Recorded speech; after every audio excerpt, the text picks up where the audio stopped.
नमस्कार दोस्तों, स्वागत है आप सभी का हमारे इस चैनल गरुड़ धर्मार्थ पर। दोस्तों, अगर आप भी अपनी लाइफ में कुछ नया सीखने की चाह रखते हैं तो इस चैनल को अभी सब्सक्राइब कर लें। 11 जनवरी 2024 दिन गुरुवार, पौष अमावस्या, साल की आखिरी बड़ी अमावस्या इस दिन बना दिव्य दुर्लभ महाशुभ संयोग। इस दिन मतलब 12 जनवरी पौष अमावस्या के दिन चुपचाप गाय को खिला दे। ये एक छोटी सी चीज करोड़पति भी होंगे, करोड़पति मिलेंगी, सभी संकट और कष्टों से मुक्ति, मृत्युदंड, पितृदोष शीघ्र होगा समाप्त, पूरे साल आपके भरे रहेंगे अन्न धन के भंडार, यूं कहे कि आपकी 7 पुश्तें तक करेंगी। रुपयों पैसों पर दोस्तों 7 पीढ़ियों तक बैंक बैलेंस बढ़ता चला जाएगा। सभी दुख दर्द संकट कष्ट हैं वह दूर हो जाएंगे और सभी सुख आपके कदमों में आ जाएंगे, सभी सुख आपके कदम चूमेंगे यदि आप यह एक छोटी और खास चीज चुपचाप गाय को खिला देते हैं। इस अमावस्या मतलब कि 12 जनवरी को तत्काल गरीबी आपके जीवन से खत्म हो जाएगी। यूं कहे व्यक्ति रंक से राजा बन जाता है और 33 कोटि देवी देवताओं को धारण करने वाली गौ माता की भी कृपा व्यक्ति पर आजीवन बनती है। व्यक्ति के घर में कभी भी अन्न धन वस्त्र कमी नहीं होती, अन्न धन के भंडार व्यक्ति के घर में भरे रहते हैं, व्यक्ति के जीवन से तत्काल गरीबी समाप्त हो जाती है। तो दोस्तों, कौन कौन से वे गाय से जुड़े खास और महत्वपूर्ण उपाय हैं जिन्हें यदि आप 12 जनवरी मार्ग से इस अमावस्या के दिन कर लेते हैं तो दोस्तों यकीन मानिए आपके घर में अन्न धन के भंडार सदैव भरे रहेंगे। जो भी जीवन दुख दर्द कष्ट है वह सभी दूर हो जाएंगे। इस वीडियो में हम आपको एक खास और महत्वपूर्ण चीज के बारे में बताएंगे जो कि आपको 12 जनवरी मतलब इस अमावस्या के दिन गाय को अवश्य खिलानी है। तो दोस्तों, अपने फायदे के लिए पूरा वीडियो देखना। यदि आज की इस वीडियो को आपने बीच बीच में से देखा, काट काट कर देखा, तो यकीन मानिए जीवन में आपको कभी सफलता प्राप्त भी नहीं होगी, क्योंकि इस वीडियो में आपको कुछ ऐसे अचूक उपाय गाय से जुड़े बताने वाले हैं जिन्हें करने से आपके जीवन के जो भी दुख दर्द संकट हैं या कामयाबी होने में कोई बाधाएं आ रही हैं, सभी से छुटकारा मिलने वाला है। यूं कहें कि आपके जीवन में अपार धन सुख संपत्ति की प्राप्ति हो जाएगी, कभी भी धन से संबंधित परेशानी नहीं रहेगी, आर्थिक स्थिति आपकी प्रबल हो जाएगी, धन प्राप्ति के योग्य बन जाएंगे और जीवन में सदैव अन्न धन के भंडार आपके घर में भरे रहेंगे। अन्न धन वस्त्र की कभी कमी नहीं होगी आपके घर। दोस्तों, आज की वीडियो को पूरा देख कर जाना। यदि आप चाहते हैं आपके और आपके परिवार पर सदैव गौ माता की कृपा बरसे, आपके पितरों की कृपा बरसे, देवी देवताओं की कृपा बरसे, तो दोस्तों वीडियो को पूरा देख कर जाना। बहुत ही फायदेमंद वीडियो है। पूरे 500 सालों के पश्चात ऐसे दुर्लभ संयोग में है कि जिस दिन मार्ग से इस अमावस्या, जिसे भौमवती अमावस्या कहते हैं, तो गुरुवार के दिन गुरुवारी अमावस्या कही जाएगी। तो पूरा वीडियो देख कर जाना। यदि आप लाभ प्राप्त करना चाहते हैं और 7 पीढ़ियों तक कभी कोई किसी तरह की कमी ना हो, ये फल चाहते हैं, तो वीडियो को पूरा देख के जाना। बहुत ही लाभप्रद वीडियो है आपके लिए। दोस्तों, वीडियो को आगे शुरू करें सबसे पहले तो आप थोड़े से रिक्वेस्ट करते हैं, वीडियो को लाइक कर देना और कमेंट्स बॉक्स में सच्चे दिल से जय गौ माता अवश्य लिख देना, जिस माता की कृपा आपके और आपके परिवार के ऊपर सदैव बरसती रहे। और ज्यादा से ज्यादा वीडियो को शेयर अवश्य करना, ज्यादा से ज्यादा अपने दोस्तों में, ताकि और लोग भी इस वीडियो के माध्यम से लाभ प्राप्त कर सकें। इन उपायों को करने से अपने जीवन में सदैव धन सुख संपत्ति की प्राप्ति कर सके। तो शेयर करना भूले इस वीडियो को, जिससे और लोगों का भी भला हो। तो दोस्तों, सबसे पहले तो बता दें, जनवरी माह में बहुत बड़ा महत्व है, क्योंकि ये साल की आखिरी अमावस्या भी है, बहुत ही दुर्लभ से योग में है। और आपको बता दें, इस दिन तीर्थ स्नान करना बहुत ही फलदायी समझा गया है। यदि कहीं स्थान पर पवित्र नदी में स्नान करना संभव ना हो तो आप क्या करें? घर पर ही नहाने वाले पानी में गंगा जल की कुछ बूंदें डालकर स्नान कर लें। और साथ ही साथ यदि आप स्नान आदि से निर्वत हो जाएं, सर्वप्रथम तो अपने घर के पूजा स्थान को साफ कर वहां पूजा पाठ करें। आप और पितरों के निमित्त तर्पण पिंडदान, जो आपसे बने अन्न धन वस्त्र दान जरूर करें। और अमावस्या को दान करने से सभी मनोकामनाएं पूर्ण हो जाती हैं। अमावस्या के दिन पूर्वजों की पूजन के लिए बहुत ही शुभ फलदायी समझा गया है। अमावस्या के दिन और इस दिन समझा जाता है अर्पण पिंड दान करने से पूर्वजों की आत्मा को शांति मिलती है और उनको मोक्ष मिलता है। और आपको बता दें, इस बार जो 12 जनवरी को गुरुवार का दिन होने के कारण ये भोगवती भी कहलाई जाएगी। गुरुवारी अमावस्या के दिन पितरों का पूजन करने से मनुष्य पितृ आरण से मुक्त आता है और इस दिन पितृ पूजा के साथ साथ हनुमान जी, मंगल देवता भगवान शनि देव की भी पूजा अवश्य करनी चाहिए। आपको बता दें कि इस दिन यदि आप हनुमान जी और मंगल देवता भगवान शनि देव की पूजा करते हैं तो मंगल का ग्रह जनित दोष भी दूर हो जाता है। व्यक्ति के जीवन में धन सुख संपत्ति की प्राप्ति हो जाती है, समस्त मनोकामना व्यक्ति की पूर्ण हो जाती है। और दोस्तों, साथ ही साथ अब बात करें आपको दिन मतलब ये जो पौष अमावस्या है, इस दिन आपको एक उपाय तो अवश्य करना है। का उपाय बताने से पहले एक उपाय आपको बता दें। इस उपाय को अवश्य करें। क्या करें कि शाम के समय पीपल के पेड़ के नीचे आपको सरसों का चौमुखी दीपक, आटे का दीपक बनाना है। चौमुखी, उसमें आपको कलावे की बाती लगाकर सरसों के तेल का दीपक जला देना है। आटे का तक बनाएं, चौमुखी तेल डालें, उसमें बाती डालें, लाल वाली कलावे की दीपक जला दें। 4-4 बाती लगाकर चारों दीपक मतलब 4 भाग उसके बन जाए। हर एक भाग को जला और बीच में 2 साबुत फूल वाले लौंग भी डाल दें। फिर देखिए कैसे चमत्कार आपके जीवन में होता है। शाम के समय जलाकर उसे छोड़ें मनोकामना मानकर।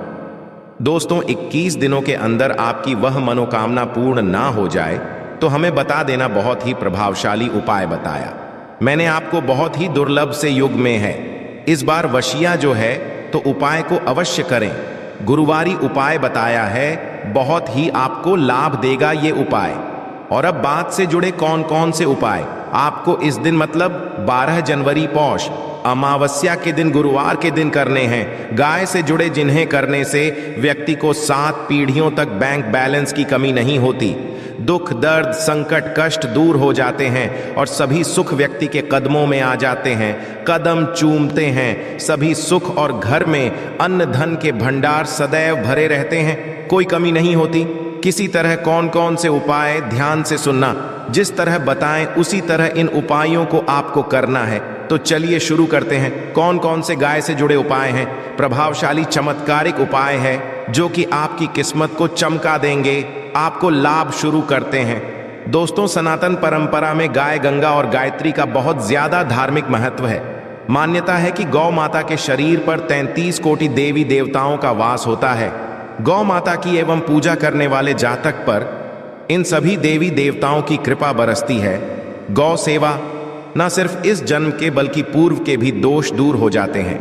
हर एक सुबह जब आपके घर में भोजन बनना प्रारंभ हो तो सबसे पहले बनाई गई रोटी को आप गौ माता के नाम से निकाल दें और भोजन करने से पूर्व गौ माता को इस रोटी को खिलाएं। यदि संभव हो तो काली गाय को खिलाएं। यदि काली गाय ना मिले तो सफेद गाय को भी आप खिला सकते हैं। हर एक और मांगलिक काम में गौ माता या उनसे जुड़ी चीजें जैसे गाय का गोबर, गौमूत्र, गाय का दूध अथवा गाय के दूध से बना घी अवश्य शामिल करें। इससे आपको पुण्य की प्राप्ति होगी। सनातन परंपरा के अनुसार जिस घर में गाय होती है उस घर से जुड़े सभी वास्तु दोष स्वतः ही समाप्त हो जाते हैं। किसी भी पूजा में गाय से प्राप्त पंचमय युक्त विद्यार्थ का उपयोग जरूर शामिल करें, क्योंकि पंचम या के बिना कोई भी पूजा पाठ और हवन सफल नहीं। या दोस्तों, गौ कृपा पाने के लिए प्रतिदिन सप्ताह अथवा महीने में परिवार समेत एक बार गौशाला जाने का नियम अवश्य बनाएं और वहां गायों हरा चारा जरूर खिलाएं। इससे आपको शुभ फलों की प्राप्ति होगी और साथ ही साथ गौ सेवा और गौ पूजा से 9 ग्रह शांत हो जाते हैं और इनसे जुड़े 200 का निदान हो जाता है। गर्मियों में गौ माता को पानी पिलाएं और सर्दी में गौ माता गुड़ जरूर खिलाएं। ध्यान रखें कि गर्मियों में गाय को गुड़ ना खिलाएं। अनेक देवी देवताओं को अपने शरीर पर धारण करने वाली गौ माता से जुड़े कई शुभ और अशुभ संकेत भी होते हैं। मसलन गाय का दूध धोते समय यदि गाय ठोकर मार दे और सारा दूध बिखर जाए तो अपशगुन होता है।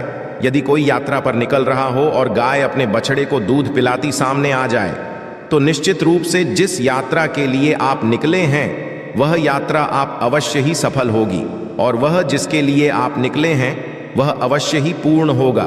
यात्रा पर जाते समय बाईं ओर गाय की आवाज आना और रात्रि में गाय की हुंकार करना भी शुभ होता है। दोस्तों, साथ ही साथ गाय के साथ आप भूलकर भी ये काम ना करें, अन्यथा मिलता है घोर पाप और जीवन भर की परेशानियां। जी हां दोस्तों, गाय को राष्ट्रीय पशु बनाए जाने और इन्हें मौलिक अधिकार दिए जाने की बात हो रही है तो सवाल उठता है, गाय संस्कृत का अहम हिस्सा है, तब भी गाय के साथ लोग खराब व्यवहार कैसे कर लेते हैं। गाय दर दर भटकती रहती है, भर पेट इन्हें चारा तक लोग नहीं देते, गाय तक दूध देती रहती है तो उनकी सेवा होती है, और जैसे ही दूध देना बंद कर देती है तो लोग इन्हें उनकी किस्मत पर छोड़ देते हैं, सड़कों पर और गलियों में भटकने के लिए। ऐसे में गोवंशी जीवों को कोई डंडे मारता है तो कोई उन पर पानी डाल देता है, कभी वाहनों से कर लग जाती है तो कभी बीमार होकर बेचारी ये गाय दम तोड़ देती है। ऐसे में जरूरत है इन बातों को जानने की, गाय को लेकर शास्त्रों में क्या कहा गया है, गाय के साथ आपको कैसा व्यवहार करना चाहिए। क्या दोस्तों, गाय को कभी भी मारना पीटना नहीं चाहिए। शास्त्रों में गाय को माता का दर्जा दिया गया है। गाय को मारने वाला माता को मारने पीटने वाले के समान पाप का भाग्य समझा जाता है।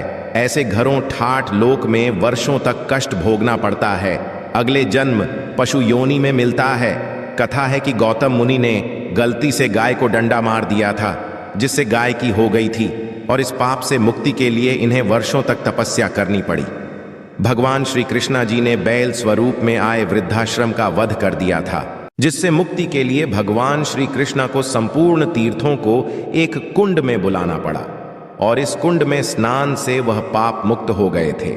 ये दोस्तों साथ ही साथ पानी पी रही गाय को भगाते हैं, वे घोर पापी के भागी बनकर नरक भोगते हैं, ऐसा पुराणों में बताया गया है। जबकि जो लोग गाय के लिए प्याऊ और चार बनवाते हैं वह महाभाग्य होते हैं।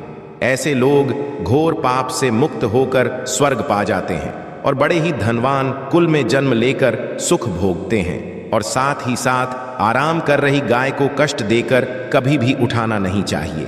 कहते हैं कि इस स्थान पर गाय बैठी है, वहां से नकारात्मक ऊर्जा समाप्त हो जाती है।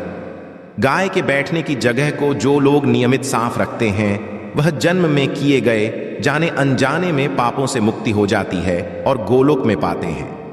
गाय को डंडा मारकर उठाना, पानी डालकर उठाने से मनुष्य पाप का भागी बनता है और अगले जन्म में उसे दर दर भटकना पड़ता है। और साथ ही साथ शास्त्रों में बताया गया है कि गाय का दूध उसके बछड़े के लिए होता है। गाय के बछड़े से बचा हुआ दूध ही मनुष्य को लेना चाहिए, परंतु कुछ लोग एक बार गाय को दूध लेने पश्चात फिर से बछड़े के लिए बचा हुआ दूध भी धो लेते हैं। ऐसा करना घोर पाप कहा जाता है। ऐसे दूध को दोहाने वाला और ग्रहण करने वाला दोनों ही पाप के भागी बन जाते हैं। दोस्तों साथ ही साथ शास्त्रों में कहा गया है कि गोवंश मतलब गाय और बैल के पीठ पर नहीं बैठना चाहिए। इनके पीठ पर बैठने से महापाप लगता है। ऐसे लोगों को औफ की यातना भोगनी पड़ती है।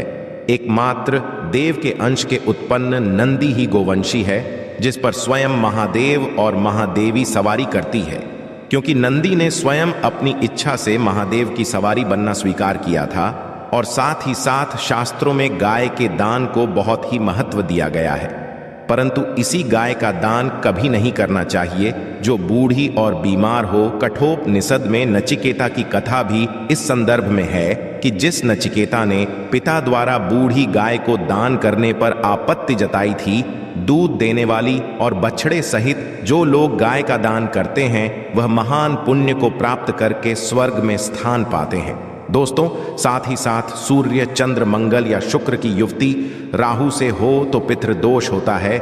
यह भी मान्यता। सूर्य का संबंध पिता से एवं मंगल का संबंध रक्त से होने के कारण सूर्य यदि शनि, राहु या केतु के साथ स्थित हो या दृष्टि संबंधी हो तथा मंगल की युति राहु या केतु से हो तो पितृदोष होता है। इस दोष से जीवन संघर्ष में बन जाता है। यदि पितृदोष हो तो गाय को प्रतिदिन या किसी भी एकादशी को या किसी पूर्णिमा के दिन या अमावस्या को रोटी, गुड़, चारा आदि खिलाने से पितृदोष खत्म जाता है। साथ ही साथ देसी गाय की पीठ पर जो खुद को बढ़ोता है वह बृहस्पति गुरु है। अतः जन्म पत्री में यदि बृहस्पति अपनी नीच राशि मकर में हो या अशुभ शिवलिंग में जा रहे हो और सामने से गौ माता आती हुई दिखाई दे तो गौ माता को अपनी दाहिनी ओर से जाने देना चाहिए। आपकी यात्रा जरूर ही सफल होगी। और साथ ही साथ यह संकेत भी जान लें, यदि आप यात्रा पर जा रहे हैं और सामने आपके गाय पड़ जाएं अथवा अपने बछड़े को दूध पिलाती हुई सामने गाय दिखाई दे जाए, तो समझ जाना कि वह यात्रा आपके लिए जरूर ही सफल होगी। और साथ ही साथ जिस घर में गाय होती है उसमें वास्तु दोष स्वतः ही समाप्त हो जाता है। और साथ ही साथ आपको बता दें कि गाय को आप भी रोटी बनाएं, प्रतिदिन ताजी रोटी ही बनाएं। गाय को यदि आपने रोटी बनाई है तो कोशिश करें कि उस रोटी को आप शीघ्र ही गाय को दे दें। यदि आप उस रोटी को रख देंगे और उस रोटी को अगले दिन देंगे तो वह रोटी बासी मानी जाएगी। गाय को कभी भी बासी रोटी ना दें, इससे घर में ऊर्जा वास करती है और जो भी काम आपके बनने वाले होंगे वह काम भी आपके बिल्कुल भी नहीं बनेंगे। इससे आपके घर में हमेशा दर्द देवता का वास रहेगा और आप जिस भी काम उस काम में आपको हमेशा असफलता ही हाथ लगेगी। इसीलिए कोशिश करें गाय को रोजाना ताजी रोटी बनाकर खिलाएं और रोटी को बिल्कुल ना रखें। बासी रोटी गाय को ना दें और साथ ही साथ सड़ी गली चीजें गाय को नहीं खिलानी चाहिए। कि घर में कोई फल है, कोई सब्जी है, सड़ जाए तो क्या करते हैं, गाय को देते हैं। नहीं, ऐसा नहीं करना चाहिए। ऐसा करने से यदि आप गाय को खिलाते हैं तो और आप पाप के भागी बन जाते हैं। आप बिल्कुल सड़ी गली चीजें गाय को ना खिलाएं और साथ ही साथ आप आटे की 11 लोहियां बनाकर उनके ऊपर हल्दी लगाएं। इसके पश्चात को खिलाएं। हर एक लोहे को खिलाते समय गाय के सींगों पर आप हाथ फेरें, पीठ पर हाथ फेरें, मस्तक पर हाथ फेरें। माता गाय के आप चरणों के स्पर्श करें। या दोस्तों, ऐसा करने से आपके समस्त काम बनने लगेंगे। जो दुहक का समय चल रहा है वे भी खत्म होगा। आपके जीवन में खुशियां ही खुशियां होंगी। और एक बार आप 7 बार गाय की परिक्रमा भी कर लें तो आपके समस्त काम होंगे। और साथ ही साथ आप गाय को जब भी रोटी दे, रोटी पर या तो आप थोड़ी हल्दी लगा लें या थोड़ा गुड़ रख लें। यदि गुड़ ना हो तो आप थोड़ा रख सकते हैं, थोड़ा घी रख सकते हैं। या दोस्तों, गाय को कभी भी सूखी रोटी ना खिलाएं। सूखी का मतलब गाय रोटी रखे खिलाए, उस पर कुछ ना कुछ रख कर खिलाए। हल्दी रख ले, गुड़ रख ले, मिश्री घी या जो भी रख ले, मतलब खाली रोटी नहीं खिलानी है। ध्यान इस बात का जब ही आपको शुभ फलों की प्राप्ति होगी। आशा है कि आज की इस प्रस्तुति में बताई गई जानकारी आपको अच्छे से समझ आ गई होगी। वीडियो अच्छा लगा हो तो एक लाइक अवश्य कर दें। धन्यवाद वीडियो के अंत तक बने रहने के लिए।